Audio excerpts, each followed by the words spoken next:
19 फरवरी और 20 फरवरी का दिन तुला राशि के लोगों के लिए कैसा होने वाला है। चलिए सबसे पहले इन 2 दिनों के तिथि, नक्षत्र और योग के बारे में बात कर लेते हैं। देखिए 19 फरवरी गुरुवार का दिन है, शुक्ल पक्ष चल रहा है, उसकी द्वितीया तिथि रहेगी। चंद्रमा कुंभ राशि में रहेंगे और कुंभ राशि से इसी दिन मीन राशि में भी प्रवेश कर जाएंगे। यानी एक जगह तो ये पंचग्रह योग बना रहे हैं, मीन राशि में शनि के साथ युति करेंगे, पूर्व भाद्रपद नक्षत्र में, और सिद्ध नाम का योग भी बनाएंगे। इस दिन सूर्य के नक्षत्र का भी परिवर्तन है। रात्रि में घनेष्ठ नक्षत्र से निकलकर शतभिषा नक्षत्र में प्रवेश करेंगे। अब जो 20 फरवरी का दिन है, ये शुक्रवार का दिन है, शुक्ल पक्ष की तृतीया तिथि, उत्तर भाद्रपद नक्षत्र में चंद्रमा मीन राशि में। अब साध्य नाम का योग तो बनेगा ही, साथ में इस दिन पूरा दिन सर्वार्थ सिद्धि योग रहेगा, अमृत सिद्धि योग रहेगा और रवि योग रहेगा। अब ये हो गई इन 2 दिनों की ग्रहों की स्थिति। चलिए अब इनके प्रभाव के बारे में जानते हैं, किस तरह आपके जीवन को प्रभावित करेंगे। तो ये राशिफल चंद्र राशि पर आधारित है और दोनों दिनों की मैं एक साथ बात करने वाली हूँ। सबसे पहले अगर हम हेल्थ की बात करें तो देखिए हेल्थ के मामले में ये जो समय रहेगा, आपके छठे भाव में चंद्रमा का प्रवेश होगा। शनि के साथ चंद्रमा युति भी करेंगे, मीन राशि में होंगे। तो जब भी चंद्रमा जैसे राहु के साथ हुए तो पीड़ित हो जाते हैं, शनि के साथ हुए तो पीड़ित हो जाते हैं, तो थोड़ा सा ध्यान रखेंगे हेल्थ का तो ज़्यादा अच्छा है। थोड़ा मेंटली भी यानी मानसिक रूप से भी थोड़ा सा डिस्टर्बेंस हो सकती है, तो ध्यान रखेंगे, वरना बेकार में आपको भावनात्मक तनाव से गुजरना पड़ सकता है। अब बाकी चीज़ें अगर हम देखें तो ऐसा रहेगा कि आप बहुत ज़्यादा ऐसे ऐसे मूड में नहीं रहेंगे कि जैसे बहुत गंभीर हो जाता है ना व्यक्ति, वैसे मूड में आप नहीं रहेंगे। और जितना अधिक आप दिन को लाइटली लेकर चलेंगे उतना ज़्यादा आप उत्साहित भी रहेंगे। तो मस्ती से, खुशी से और उत्साह के साथ इन 2 दिनों को बिताना है। ये आपके ऊपर डिपेंड करेगा कि दिन को कैसे लेके चलते हैं।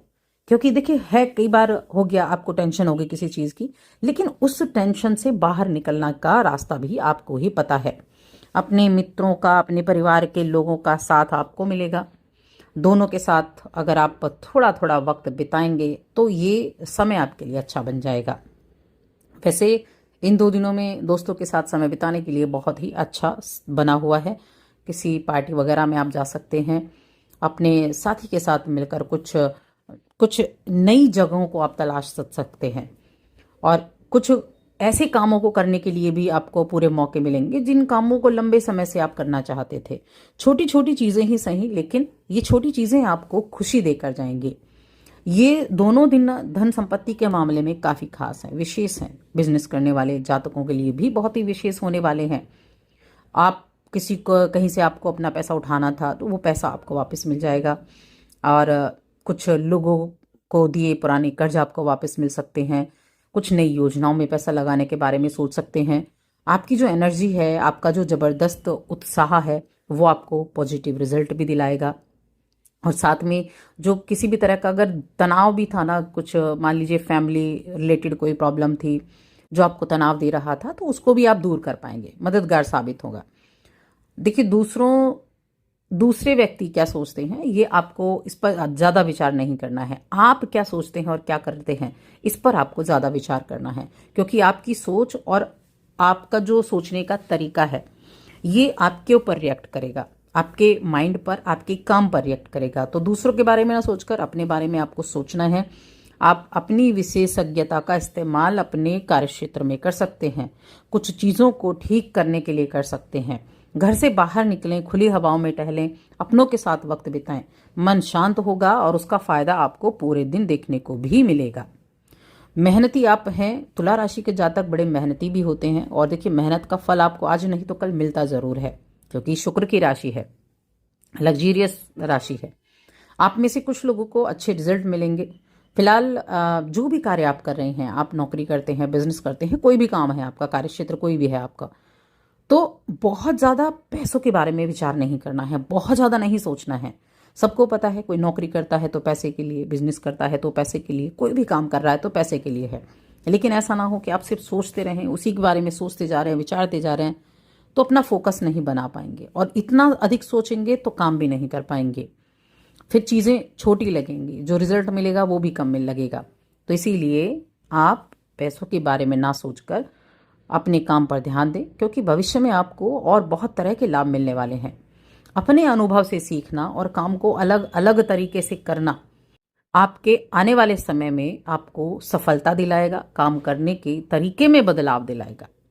घर और जमीन संबंधी कोई भी निवेश कर रहे हैं या करेंगे, क्योंकि इनकम के सोर्स बनते हुए दिखाई दे रहे हैं कि कोई प्रॉपर्टी वगैरह से इनकम का सोर्स बन सकता है। अगर आप इस वक्त कोई भी जमीन बेचते हैं, खरीदते हैं, तो ये आपकी पूंजी को बढ़ाने वाला होगा। देखिए, बेचेंगे तो आपको अच्छा प्रॉफिट मिलेगा, खरीदेंगे तो उसकी आमदनी आगे चलकर बढ़ेगी। तो अचल संपत्ति के बाजार में आपके लिए सुनहरे अवसर हैं, जो आपके लिए विशेष रूप से लाभप्रद होने वाले हैं, और आप इनमें चतुराई से और सावधानी से काम करेंगे, निवेश भी कर पाएंगे। आप पाएंगे आपकी आर्थिक स्थिति में भरपूर इजाफा हो रहा है और इस समय का लुत्फ उठाएंगे। अब अगर हम रिश्तों की बात करें, तो अपने संबंध में बदलाव ना करने के कारण साथी के साथ थोड़ी नोकझोंक हो सकती है। तो देखिए, अपने व्यवहार की समीक्षा करना आवश्यक है। आप ये ना सोचें कि सामने वाला क्या कर रहा है या उसने आपको क्या कहा या वही गलत है। आपको अपने व्यवहार की समीक्षा करना बहुत ज़रूरी है कि आप क्या करते हैं, आप कैसा रिएक्ट करते हैं। तभी आपको पता चलेगा कि क्या चीज़ें सही हैं और क्या चीज़ें गलत हैं। यदि आपका साथी कुछ कहना चाहता है तो आपको शांतिपूर्वक तरीके से बातें सुननी होंगी। तो ये समय अपने जीवन साथी की मांग को पूरी करने का भी है, और अगर आपने कोई वादा किया और आप भूल गए तो वो तनाव का कारण भी बन सकती है। अब इन दिनों में प्रेम जीवन, उसमें भी आपको थोड़ा सा ध्यान रखने की आवश्यकता ज़रूर होगी। लेकिन पारिवारिक जीवन बहुत अच्छा है, परिवार का सपोर्ट मिलेगा, परिवार के साथ अच्छा समय आप बिता पाएंगे। छठे भाव में ये जो गोचर है, देखिए आपके जो चंद्रमा है वो आपके 10वें घर के स्वामी हैं, कर्म का स्वामी छठे घर में गया है। तो नौकरी करने वाले जातकों के लिए थोड़ा हार्डवर्क वाला समय ये रहेगा। थोड़ा ऐसा समय रहेगा कि काम का प्रेशर बढ़ गया, लेकिन इससे घबराना नहीं है, अपने काम पर फोकस करना है, यही इसका उपाय भी है। जितना अधिक आप अपने काम पर ध्यान देंगे, बेकार की चीज़ों से बचे रहेंगे, काम जो मिला है उसको सोचेंगे कि हाँ ये मुझे मिला है और ये मुझे करना है, तब आप अपने दिनों को अच्छे से बिता पाएंगे। क्योंकि शनि भी वहीं बैठे हैं, जो कर्म के कारक भी हैं, जो 10वें भाव के कारक हैं, उसके साथ चंद्रमा भी हैं, 12वें घर को देख भी रहे हैं। तो हेल्थ का थोड़ा सा ध्यान जरूर रखें। अब उपाय क्या करना है? तो उपाय के तौर पर भगवान गणेश की आराधना करें, गणेश जी के मंदिर में जाएं, ये उपाय आपके लिए सबसे अच्छा रहेगा। तो बस आज की इस वीडियो में इतना ही।